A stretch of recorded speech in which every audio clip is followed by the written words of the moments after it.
तो चैप्टर की स्टार्टिंग में हमें दिखाया जाता है मॉन्स्टर को, जो कि येवा के सामने बैठा होता है और येवा को देख के सोच रहा होता है कि मैं ऐसा क्या करूं कि तुम मुझे एक्सेप्ट कर लो। तभी अचानक से येवा का आइज़ खुलता है तो देखती है कि सामने मॉन्स्टर बैठा हुआ है और उसे ही कंटिन्यू देख रहा है। तो मॉन्स्टर बोलता है कि तुम इतनी सरप्राइज़ क्यों हो मुझे देखकर, क्या अब तुम्हें मेरे आसपास रहने में अनकंफर्टेबल फील हो रहा है। उसके बाद वो उठ के येवा के पास जाता है और बोलता है कि अब मैं तुम्हें स्पिरिचुअल पावर देने जा रहा हूँ, तो मुझे कोई फ़र्क नहीं पड़ता कि तुम मर जाओ या जिंदा रहो। और ऐसे बोलकर येवा को खींचकर उसके आँख में पट्टी बांध देता है और कहता है कि अगर तुम मुझे बर्दाश्त नहीं कर सकती तो तुम सोच लेना कि मैं तुम्हारा हस्बैंड हूँ और ये तुम्हारा पहला नाइट है, क्या पता तुम्हें इससे बेटर फील हो। उसके बाद वो येवा को किस करने लगता है तो येवा को बहुत अनकंफर्टेबल फील होता है, जिसको देख के मॉन्स्टर बोलता है कि मैंने कहा ना कि तुम इमेजिन करो कि मैं तुम्हारा हस्बैंड हूँ और ये हमारा वेडिंग नाइट है। तो येवा सोचती है कि मेरे हस्बैंड ली जंग, फिर सोचती है नहीं नहीं नहीं, मैं ऐसे सिचुएशन में कभी भी ली जंग को इमेजिन भी नहीं कर सकती हूँ, बस मेरे माइंड में तो अभी एक ही इंसान है। उसके बाद मॉन्स्टर येवा को स्पिरिचुअल पावर देने लगता है। तभी मॉन्स्टर की बॉडी से एक तरह का स्मेल आता है, जिसको स्मेल करके येवा सोचती है यह स्मेल तो जाना पहचाना लग रहा है। उसके बाद मॉन्स्टर का वही बात याद करती है जो कि उसे कह रहा होता है कि अगर तुम मुझे बर्दाश्त नहीं कर सकती तो तुम समझ लेना कि मैं तुम्हारा हस्बैंड हूँ, क्या पता ऐसे इमेजिन करोगी तो तुम्हें अच्छा फील हो।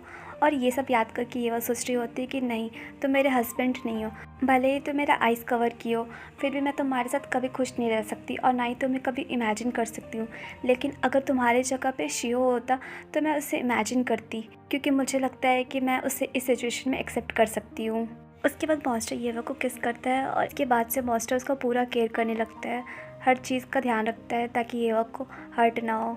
उसे खिलाना पिलाना और रेडी करना सारा काम वो बहुत ध्यान से कर रहा होता है, जिसको येवा भी देख रही होती है और देखकर सोचती है कि मॉन्स्टर, तुम मुझे आखिर इतने अच्छे से ट्रीट क्यों कर रहे हो, क्या तुम मेरे से नफरत नहीं करते, क्या तुम मेरे से रिवेंज लेना नहीं चाहते।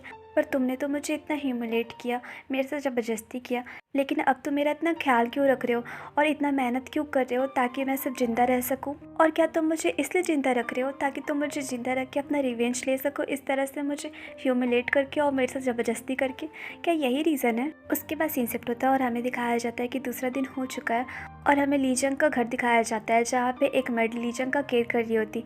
तभी दूसरी मेड वहाँ पे आती है और बोलती है कि बच्ची, तुम बहुत देर से काम कर रही हो और तुम बहुत देर से सोई भी नहीं हो, इसलिए चलो अब आगे का काम मैं संभाल लेती हूँ, तुम जाके थोड़ा आराम कर लो।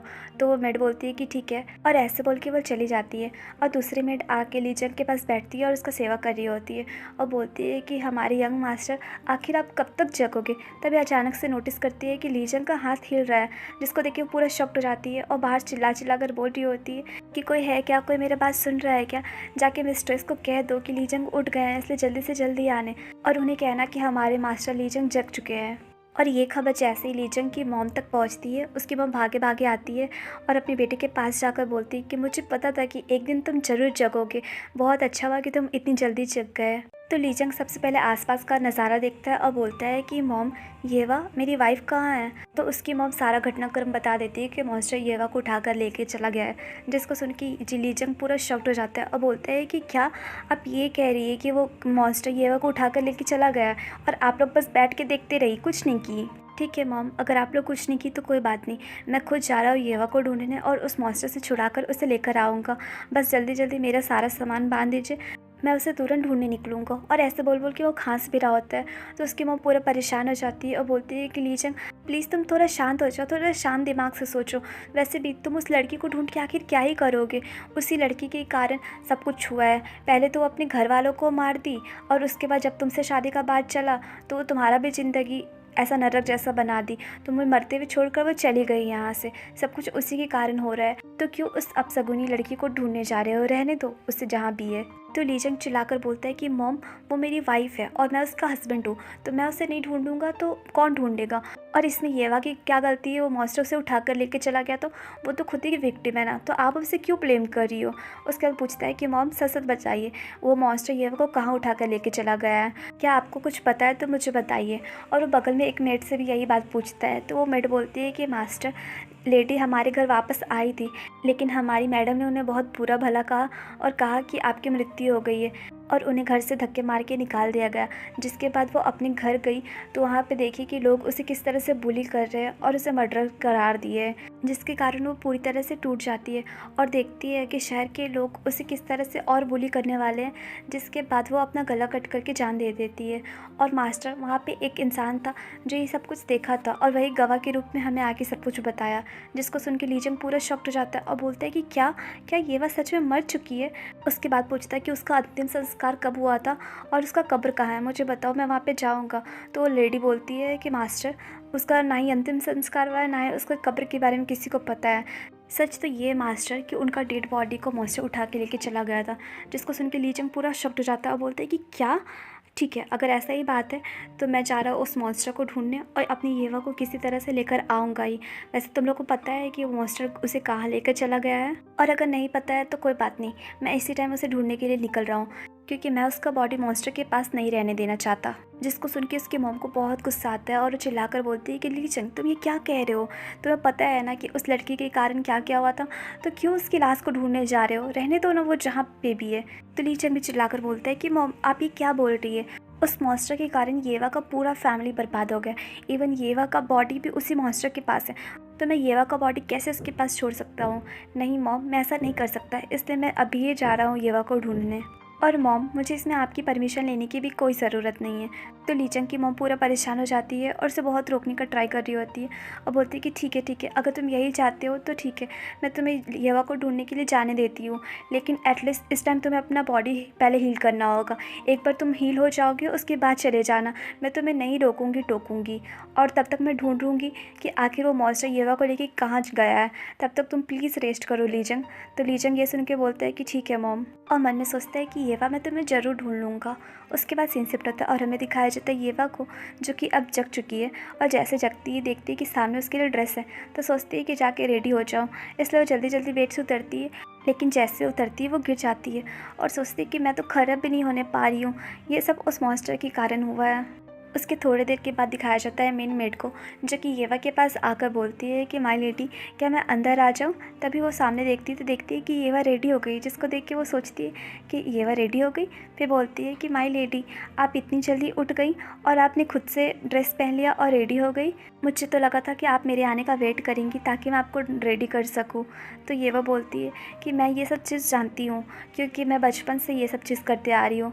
तो वो मेड जल्दी से येवा का कंघी ले लेती है और उसका बाल कंघी करते करते बोलती है कि माय लेडी, मैंने सुना है कि आप नोबल फैमिली से बिलोंग करती हैं, इसलिए मैंने सोचा कि आप अपने से कोई भी काम नहीं करती होगी, हर काम में आपको मेड की ज़रूरत पड़ती होगी। तो येवा बोलती है कि नहीं, ऐसा कोई बात नहीं है, 10 साल पहले मैं अपनी फैमिली को खो दी थी और तब से मैं अपना सारा काम खुद ही कर रही हूँ। उसके बाद बोलती है कि आपको पता है गांव में अफवाहें थे कि हम श्रापित थे, इसलिए कोई भी हमारे क्लोज नहीं आता था, लेकिन मेरा एक दोस्त था जो मेरा बहुत ख्याल रखता था, लेकिन बाद में चीज़ें चेंज हो गई और मैं अपना खुद ही ध्यान रखने लग गई। तो मेड बोलती है कि ठीक है माय लेडी, लाइए मैं आपको ज्वेलरी पहना देती हूँ। उसके बाद बताती है कि आपको पता है बहुत पहले की बात है, black fox tribe white fox tribe पे अटैक किया था, जिससे वाइट फॉक्स ट्राइब पूरी तरह से बर्बाद हो गया था और वाइट फॉक्स के मुखिया और उसकी पूरी फैमिली को बहुत बुरी तरह से मार दिया गया। यहाँ तक कि महल में जितने भी कर्मचारी थे और यहाँ तक कि महल के जितने छोटे छोटे बच्चे थे, सबको बुरी तरह से मार दिया गया, जिसके कारण मैं भी अपनी बेटी को खो दी, क्योंकि उस दिन मेरे बेटे को भी लोग मार दिए थे। इसलिए माय लेडी, मैं आपका दर्द महसूस कर सकती हूँ कि अपने परिवार को खोना कैसा लगता है।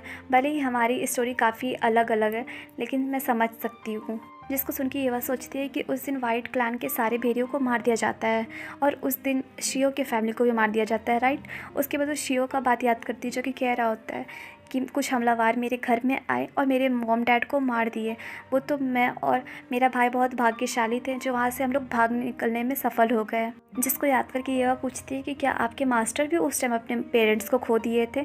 तो मेड बोलती है कि हाँ, हमारे मास्टर भी अपने मॉम डैड को खो दिए थे। जिसको सुन के येवा सोचती है तो यही कारण है कि तुम्हें अपने परिवार को चलाने में इतना मुश्किल हो रहा था और अपने भाई को पालने में इतना मुश्किल हो रहा था, क्योंकि तुम्हारे कोई पेरेंट्स नहीं थे और तुम्हें कहीं रहने का भी प्लेस नहीं पता था। वैसे तुम्हें कितना सदमा लगा होगा ना अपने पेरेंट्स को अपनी आंखों के सामने मरते हुए देखना। और जब शियो अपने पेरेंट्स को खो दिया और उसके पास कहीं रहने का जगह नहीं था, तो हमारे गांव में आ गया, जिसके बाद लोगों ने उन्हें चोर कहा, जिसके बाद मैं मिली और उन्हें अपने घर ले आई। उसके बाद येवा मेड से पूछती है कि आप अपने मास्टर से कैसे मिले। मैं बहुत क्यूरियस हूँ ये जानने के लिए। तो मेड बताती है कि एक्चुअली कुछ साल पहले जब मैं अपनी बेटी को खो दी थी तो मैं पागल हो गई थी और इधर उधर रोड में कहीं पे भी भटक रही थी, क्योंकि मेरे पास कोई जीने का सहारा नहीं था और ना ही जीने का मन था। बस मुझे लगा कि अब मुझे मर जाना चाहिए, इसलिए मैं बर्फीली ज़मीन पर लेटकर मौत का इंतज़ार करने लगी कि कब मेरा मौत हो और कब मैं मर जाऊँ। लेकिन उसी टाइम मेरे आंखों के सामने मास्टर आए और उन्होंने पूछा कि क्या आपने भी अपना कुछ कीमती चीज़ खोया? अगर ऐसा है तो आप मेरे साथ चले आइए। उसके बाद बोलता कि भले ही मैं आपका चीज़ लौटा नहीं सकता जिसको आप खो चुकी हैं, लेकिन मैं आपको गारंटी देता हूँ कि आप उनसे ज़रूर बदला ले सकेंगी जो आपसे आपका कीमती चीज़ छीन लिया। जब बात सुनकर मैं उनके साथ यहाँ तक आ गई। उसके बाद बताती कि जब वो ऐसे रिवेंज का बात कर रहे थे तो वो बहुत डरावने लग रहे थे, लेकिन साथ में वो बहुत दुखी भी लग रहे थे, जिसको देखकर मुझे ऐसा लग रहा था जैसे मैं उसके जगह पे खुद हूँ, क्योंकि मैं भी सेम ही सिचुएशन में थी, क्योंकि मैं उसी टाइम अपना बेटा भी खो दी थी और उससे जब जब देख रही थी तब मुझे उसमें अपना बेटा भी ये नज़र आ रहा था। तो मैं सोची कि उसे फॉलो करूं और उसके साथ आ जाऊं। जिसको सुन के येवा सोचती कि क्या वो इतना दुखी था। वैसे मैं इनसे पूछूं क्या कि अगर उसका कोई भाई था तो उसके साथ क्या हुआ। तो गाइस, ये चैप्टर यहीं पे एंड हुआ और आप लोग मुझे कमेंट करके सब बताइएगा कि ये स्टोरी आप लोगों को कैसी लग रही है और आपके अकॉर्डिंग आगे क्या हो सकता है। और अगर वीडियो पसंद आ रही है तो प्लीज़ वीडियो को लाइक शेयर एंड सब्सक्राइब कीजिए। Bye bye.